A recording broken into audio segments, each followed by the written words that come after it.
Elizabeth Doran, President and CEO of North Carolina Theatre, which has been proudly producing professional theater and education programming for over 36 years.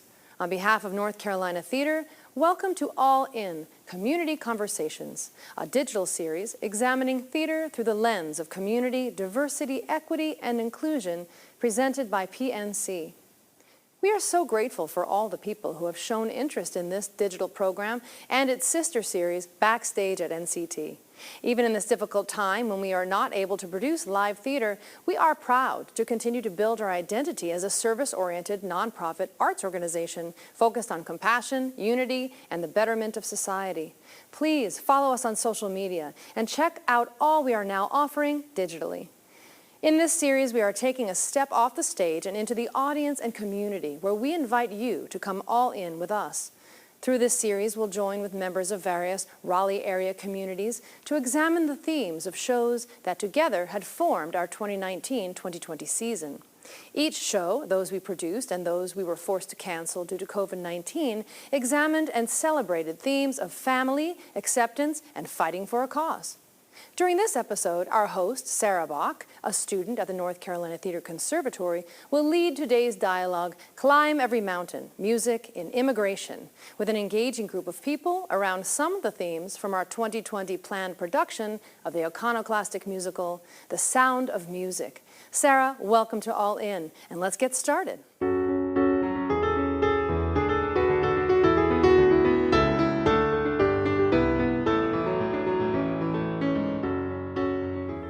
Thanks, Elizabeth. Hello and welcome to today's community conversation, Climb Every Mountain, Music and Immigration. I'm Sarah Bock, a high school student at Green Level High School. I've been studying theater at North Carolina Theatre Conservatory since 2018, and I hope to pursue a career in theater. I'm excited to dive into today's discussion about themes surrounding the show, The Sound of Music, which unfortunately North Carolina Theatre wasn't able to produce this year due to COVID-19. But the themes of this great Rodgers and Hammerstein musical are as meaningful today as they were when this musical was first produced on Broadway back in 1959. Let's hear from North Carolina Theatre's longtime musical director, Eddie Robinson, who was slated to music direct this show this past summer, which had to be canceled due to COVID-19. Eddie, please introduce yourself. I'm Eddie Robinson, and I'm the musical director at North Carolina Theatre. Hi, Eddie. Thank you for joining us here at All In. How many years have you been working with NCT? I first became musical director at NCT in 2006, but what many people don't know or don't remember is that I started coming to Raleigh in 1993 to conduct concerts that NCT produced. And throughout the 90s, I did 93, 95, and 97, I did concerts for NCT, and then started as musical director in 2006. You have such an amazing history with NCT. Can you please tell us about your work or overall favorite memory? It's always difficult to pick favorite moments out of all my years at NCT. Going back and doing shows that I have a long history with, such as Cats, Miss Saigon, and Mamma Mia, are always very special to me. It's fun to pass on the years of knowledge to people who have never done the show, or sometimes to have cast members come back. Like in the case of Miss Saigon, we had people that had done the show with on Broadway, and to reunite and do the show again, that's always very special. I also have to say that our 2019 production of West Side Story that Eric Woodall directed was one of the most beautiful productions I think we've ever done at NCT. What is your job like as music director? So my job as musical director starts working with the director, the choreographer, and our producing artistic director, Eric Woodall, in casting the show. And so we do the auditions in New York, and we do the auditions in Raleigh. And then when we move into rehearsals in Raleigh, the first day and a half are very busy for me because we try to get all the music taught in that much time. Usually the first day, or at most the first day and a half. Then things calm down just a bit as the choreographer and the director do their work. I have an orchestra rehearsal in the middle of our second week, which is a 3-hour rehearsal where I rehearse the entire show just with the orchestra. And depending on the show, that can feel like enough time, or sometimes it can feel like barely enough time. And then we move on to adding the cast with the orchestra, dress rehearsals. And then after opening night, the director and choreographer go back home, and I stay in Raleigh for the run to conduct the show every evening. Can you tell us about your connection to The Sound of Music? Sound of Music is actually very dear to my heart. I've done it 3 times at the American Musical Theater of San Jose in California, the Fifth Avenue Theater in Seattle, and Casa Mañana Theater in Texas. The first time I was asked to do it, I remember laughing at the producer because I had such a history of doing shows that had no dialogue for most of my career. And I had just done Miss Saigon for them there. And they said, will you come back and do Sound of Music? And I kind of said, well, I don't do those musicals where people speak in between songs. Turned out to be quite a revelation for me because it was nice to do a song and then sit down and relax and stand up and do the next song. Could you please give us a brief synopsis of The Sound of Music? So Sound of Music tells the story of a novice, Maria, who's not really fitting in at the convent. She goes to become a governess for some very unruly children whose father is a captain. Eventually, Maria and the captain do fall in love. The children fall in love with Maria. They get married, and they escape the Nazis by going over the Swiss Alps. What do you think are the most important themes of the show, and why are they important right now? I think one of the major themes in Sound of Music is sort of finding your place in the world. I think Maria realizes at the beginning, or the other nuns realize for Maria, that she's not really fitting in the abbess. When she gets to the captain's house, she's not really fitting in as a governess. She doesn't really know how to control the children. She's not fitting in with the captain at all. Eventually, they all find their way and end up being a wonderful family, and then realize that what's going on at the time in Austria, that they can't really, that's not their place either, and they make the decision to escape. Thank you so much for taking the time to share your thoughts with us on The Sound of Music for All In. I hope that you can't hear my new puppy barking in the background. And if you all need anything else, let me know.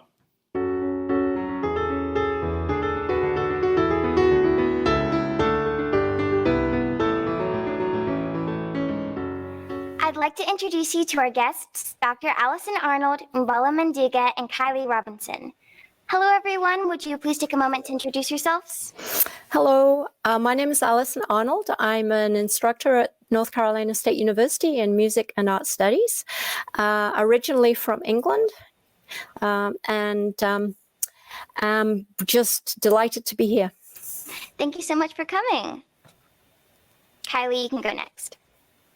Hi, my name is Kylie Robinson, and I'm 17. I am a senior at Middle Creek High School in Apex, North Carolina, and I lived in Taiwan for 2 years when I was a kid, and I'm very, very excited to be here.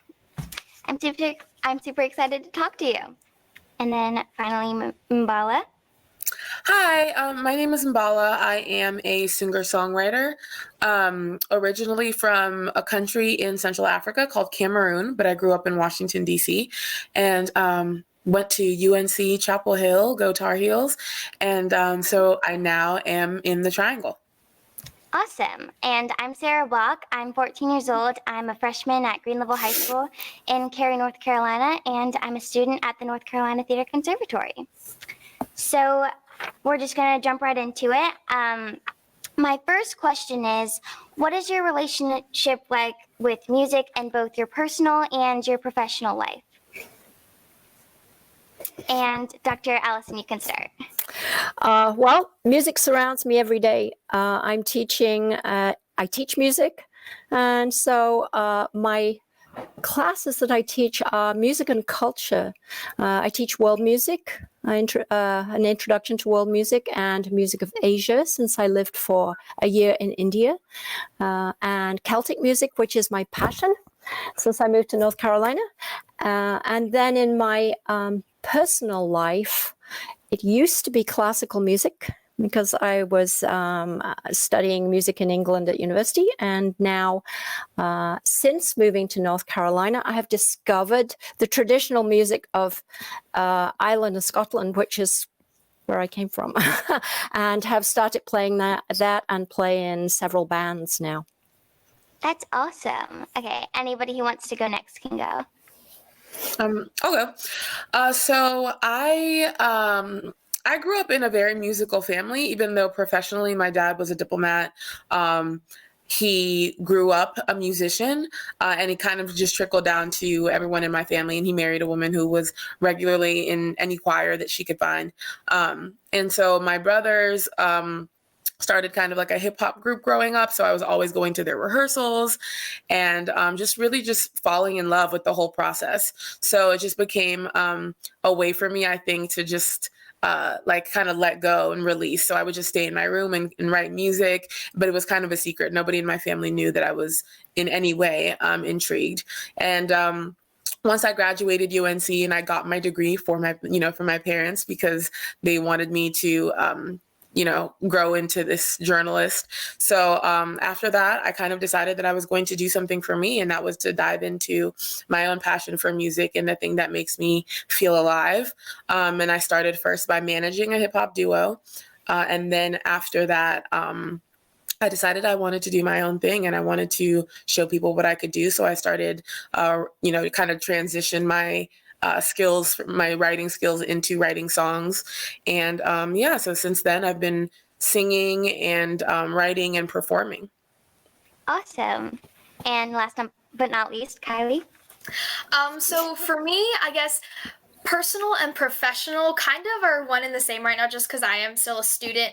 But over the years, because I started music when I was really little, I started playing piano when I was 5, and I always liked singing, but it was never, my mom just thought, oh, every little kid can sing. Like, it wasn't really anything super special that she thought. And then when I was in 8th grade, I started taking voice lessons, and so that's when I really started kind of honing my craft. And then over the past few years, I've done a lot of competitions, national level, international level competitions, and I've performed at a lot of local events, specifically cultural events, especially within the Chinese and Taiwanese communities.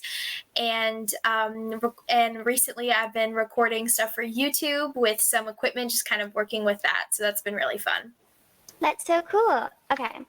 So my next question is there a song that whenever you hear it, it takes you back to a certain time or place in your life? And if so, will you share what song that is and the impact that it has on you when you hear it? And if Dr. Allison, you can start us off again if you want. This was almost impossible. My life is long. I have many songs that have been had an impact.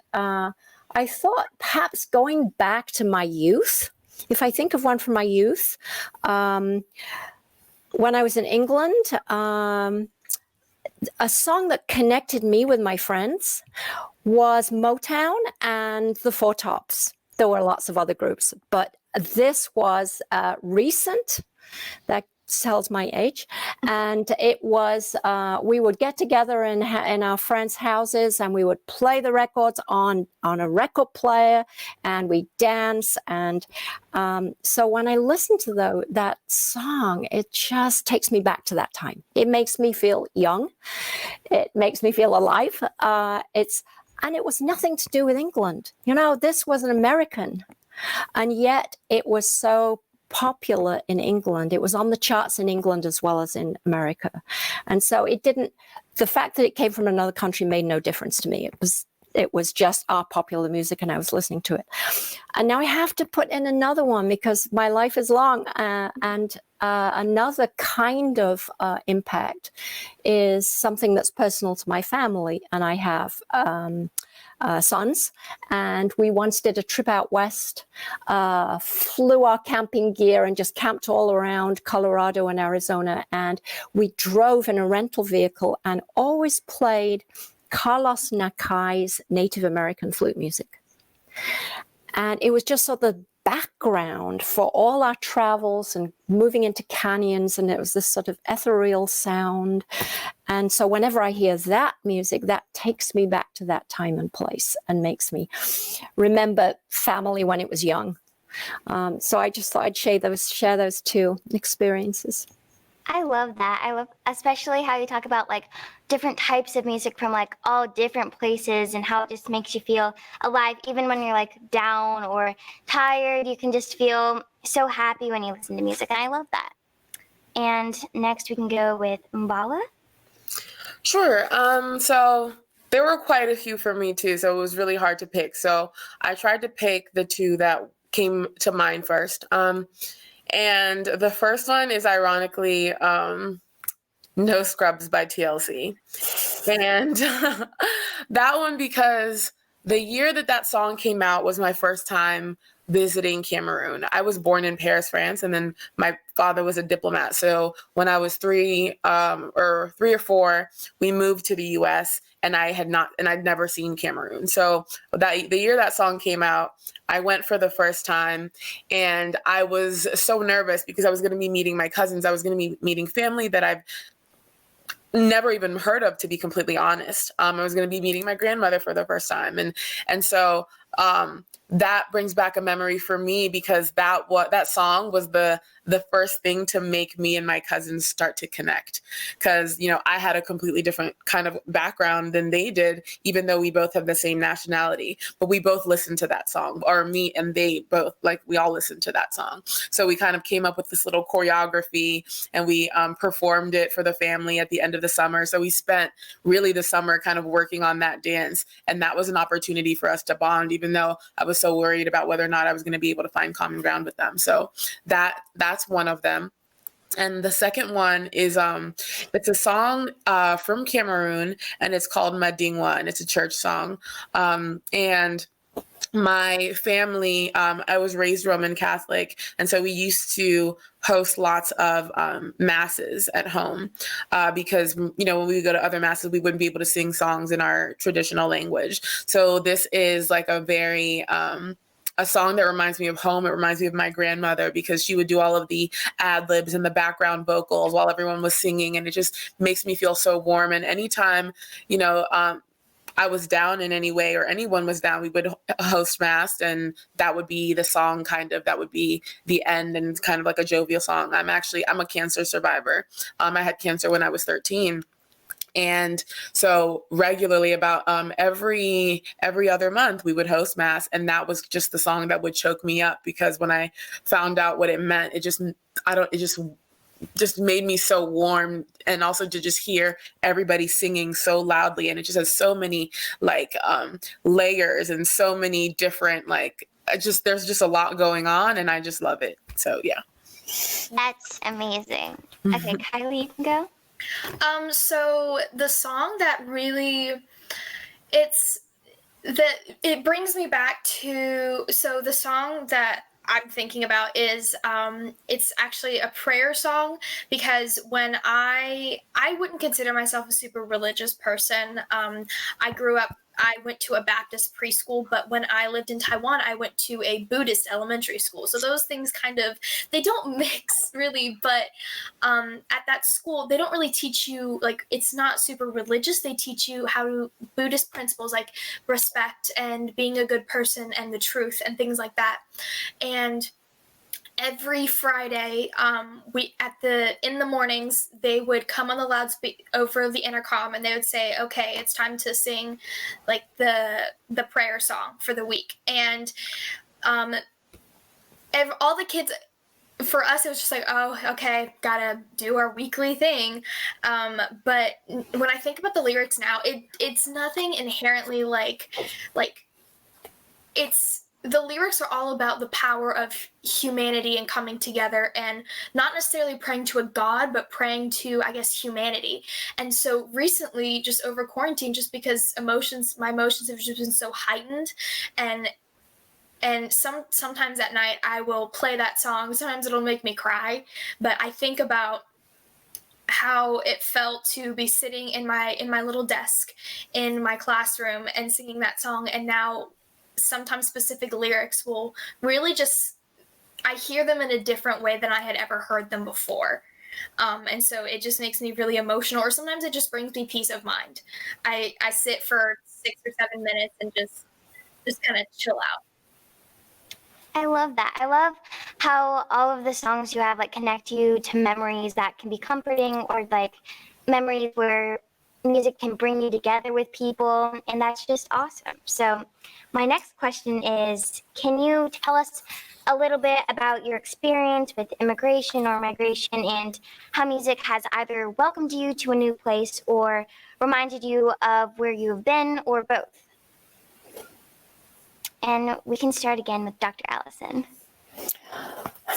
Well, I came over from England, and I suppose because popular music is very similar on both sides of the Atlantic, that I wasn't feeling any difference with the music I was hearing here, except I had been playing classical music, and I came over to do graduate work. That's what brought me to this country. Came to Illinois, University of Illinois, and was studying world music, ethnomusicology. That's the discipline I came to study. And so I was hearing music of all over the world. And then I chose to go to India for a year and live over there, and fell in love with that music, started to listen to a lot of that music. And so the music, sort of wherever I am, that welcomes you into the place. You get used to that music if you live there for a length of time. And so I was studying Bollywood, Indian film music. And so that became very familiar to me, and that felt like the right thing when I was there.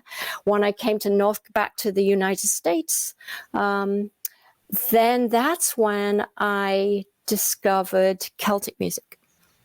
And I was looking for a way to connect with people.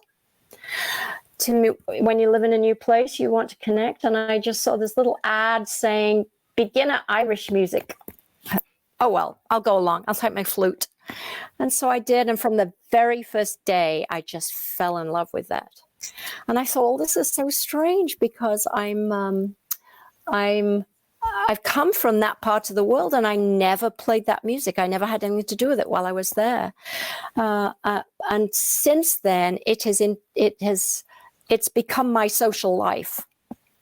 We have sessions. Pre-COVID, we used to have sessions. I played in 5 bands, play for dances. It's a lot. For things like weddings and social gatherings, that each group fits different contexts. Having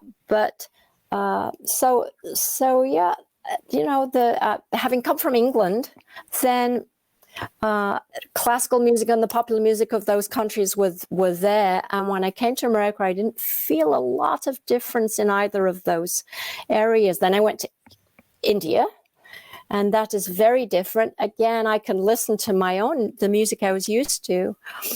But I think what's really coming to America and discovering music from where I'm originally from, that was the most impactful for me. That's awesome. I love how when you hear music that from another country that's similar, because, people traveling everywhere, bringing their own cultures, it's going to make music, and it's going to make similar music or different music. But I love how that was comforting, but then also hearing music that's different from the music that you're used to is also comforting and welcoming, rather than making you feel like this is different and this has changed, so it's more isolating. So we can go with Mballa next. I think the easiest way for me to sum it up would be to say that I've just witnessed music to be really one of the strongest, if not the strongest, diplomatic tool that we have, because it's always been a way to bridge a gap wherever I travel to. I would go, like I said, to Cameroon and meet cousins for the first time, and that would be the common ground that I find. I would start a new extracurricular, and that's the first thing that I start talking about. When I think about the Even in high school, like I played basketball, and the bonding time was when we would play like music during the warm-ups. It's just always been that thing to help connect the dots to other people. And it's the one thing that we can have complete differences of opinion on everything else, but we can probably enjoy the same song to some extent, to a certain extent. And so, yeah, I found that to be my experience anytime I travel, anytime I go somewhere new. And then I think about the ways that my family actually traveling and migrating from different places has helped me ingest just different types of music too. My mom is a huge fan of Congolese music, so I know a lot of different types of Congolese artists. And then when they would come to DC, which is kind of like a hub for people of different countries, I would go watch those shows the same way I would go watch, concerts like DMX concerts with my older brother, and then my sister, who was a huge Whitney Houston fan. So to be able to be exposed to all of that, and then me, who was a huge, NSYNC fan, it was just so easy to take in all these different types of music from different places. My brother actually also went to the University of Illinois for his master's, and he would come back and introduce us to a bunch of artists from Chicago. He introduced me to Common. He was the first person to play Kanye West for me, that kind of thing. So I really just feel like it plays a huge role in migrating, but then also adapting and getting comfortable. Amazing. And last but not least, Kylie. So on my mom's side, we have a very long history, kind of complicated, because my great-grandparents, they were originally from mainland China, and then they were refugees to Korea, and then my family went to Taiwan and then came to the States. So on my mom's side, at least, I'm first-generation American. My dad's side is just American. My last name is Robinson, so it kind of confuses people sometimes. But I grew up, because my grandparents lived in the house, listening to the music from my grandma's soap operas. And that was always kind of swirling in my head. And then I always went to Chinese school when I was little, and so I would learn like nursery rhymes and stuff like that. And then when I moved to Taiwan, I had just turned 10. And there's these few specific songs, kind of like the last question. It kind of brings me back to that kind of time frame, that very specific kind of mindset and like those feelings that I had. And they were the pop songs that my fourth grade classmates were singing. And that kind of helped introduce me to Taiwanese pop culture and to kind of integrate into my new community. And then when I came back to the States, it was the summer of 2015. There's another set of songs that I can think about: Rachel Platten's Fight Song and Cheerleader by, I think, Umi. Those two songs, I think about those two songs and it instantly puts me back. Oh, I had just moved back to the States. And then when I came back to the States, that's when I really started my kind of performing and singing, and I brought some of those songs, which are now technically outdated if you talk to Taiwanese people, but I brought those songs back, and that's what I perform now. That's awesome. And so my next question is, what do you feel is music's role in building and sustaining diverse communities? And if anyone wants to go first, or we could also start again with Dr. Alison again. I don't mind. I was thinking, let me get your name right. Yes. Yes. Mballa. It reminds me of Mbalax. Do you know that Nigerian music? Yes, actually, yes. Mballa. It reminds me of what you were saying about uniting. We go to a place and it connects us. So I think one of the strong functions that music has, or roles or purposes it has, is to unite, to integrate us. And in many different contexts, one where we may be at a religious event or a social event. And, I think like football games, right? You go to a football game and there's music there. And for the time that you're in that game, you are connected with all those people and it's like a strong feeling that music, if there was no music, you wouldn't be feeling it anything like as powerfully. It unites you, and you walk outside the stadium and you never see those people again, maybe. No, but it has that power to unite us, to bring us together, to connect us. And so it's on many different levels that I think music can play that role. Even if we have, as Mballa said, we have different political views and different, music can kind of in some contexts, can cut across those barriers or those differences. It has physical response in it. When we think you dance, and people can all go and dance together, and you don't necessarily know or anything about those other people, but everyone's dancing together, and music makes those bonds. So I think music has lots of roles that it plays in sort of connecting like peoples, diverse groups of peoples. But I'll let others talk now. I could keep going. I think really you hit the nail on the head. The role that it plays, I think that, it plays a role really almost from beginning to end, it feels like, because, or it could. And I mean to say that it's kind of like I feel like music is the world's best icebreaker.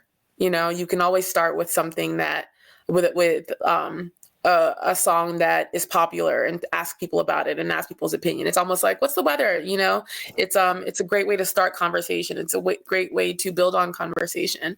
I've also noticed that music is a huge just influence, in terms of getting diverse people to unite for a certain cause. We think about organizations that have kind of, philanthropic missions, and typically they'll have a song, that they use. Or when I think about is it UNICEF that used the John Lennon song, the Imagine? Yeah. So I don't know if it's UNICEF. I can't remember which organization, but something like that, becomes a song that everybody knows and can think about, when I hear that song, I think about doing something good for people. When I think about, Heal the World and Michael Jackson and Cyndi Lauper and all, I think about, hey, we should do something good for people. It brings people together that may not otherwise. So in terms of building them, absolutely. In terms of sustaining them, I think that we build memories off songs, I think about, just like your first question, where does the song take you? And if you were with people, even if you don't talk to those people anymore, you've still built that community, and seeing them again that feeling can be reignited through that song. Right. I think about, y'all know those videos of like, I think it was in like a subway station where everyone just started singing Sweet Caroline. Like, I think a lot of the Western English speaking world has we have a few songs that like everyone knows: Sweet Caroline, Don't Stop Believin', YMCA, ABC. Like, it doesn't matter like what you believe or like where you come from. Like, everybody knows those songs, and I think you start playing it and everyone will just like start jamming out. And so I think it really helps to kind of make this kind of foundation for, it doesn't matter what's kind of laying on top, what makes each person unique, what makes each person diverse. We've all got this kind of common ground that we can use to build a community. Yeah, and going back to what you said at the first part of your answer, like those songs that, everybody knows, and that when like we played them, people were like, yeah. I remember I was in like 7th grade and they played, I think, Sweet Caroline during a volleyball game. And literally everyone, I didn't know anyone in that school because it was like my first time in that class and I didn't know anybody and I had no friends there. And everyone just started singing and everyone started cheering for each other. And it was strange because nobody knew each other. But then again, we kind of united through that song. And so now we have a running joke that whenever we hear that song, we remember that moment. So yeah, that was really nice. Mm-hmm. I even think about my alma mater, and I think about, the fact that we have a song that we learned at orientation.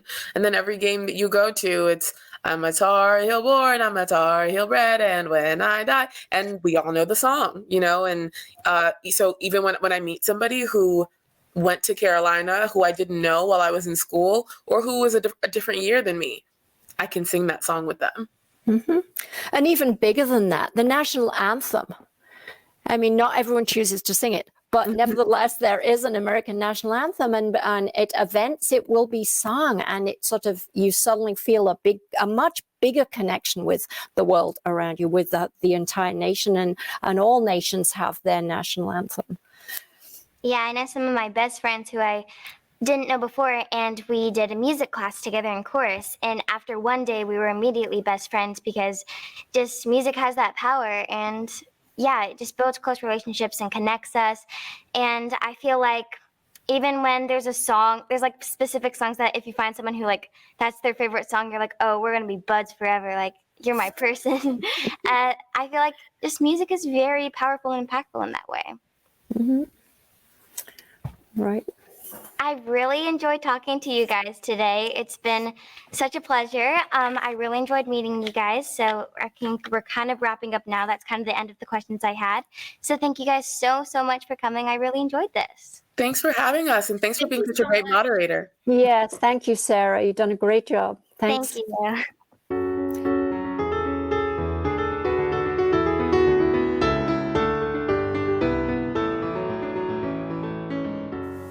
Thank you, Sarah, for that fantastic discussion. It makes me so excited about the day when we will once again climb every mountain and produce the sound of music at North Carolina Theatre.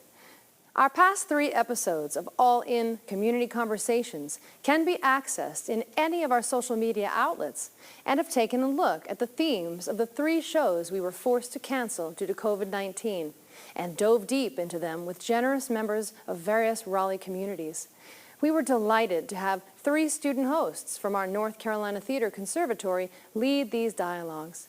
Our final episode of this series will bring it all together when Stefan, Alison, and Sarah join together with a group of their peers and our teaching artists to have a discussion about insights gained from this series and how they may help us answer the next critical question.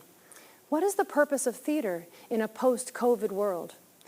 We hope the result of connecting our thoughtful young people with leaders around ideas generated by our shows will be dynamic and engaging and can be of value to the participants, their communities, and hopefully inspire you. I'm Elizabeth Doran, President and CEO of North Carolina Theatre, and I thank you for coming all in with us. Please be sure to check out all of our digital offerings, subscribe to our social media pages, and please stay in touch and stay healthy.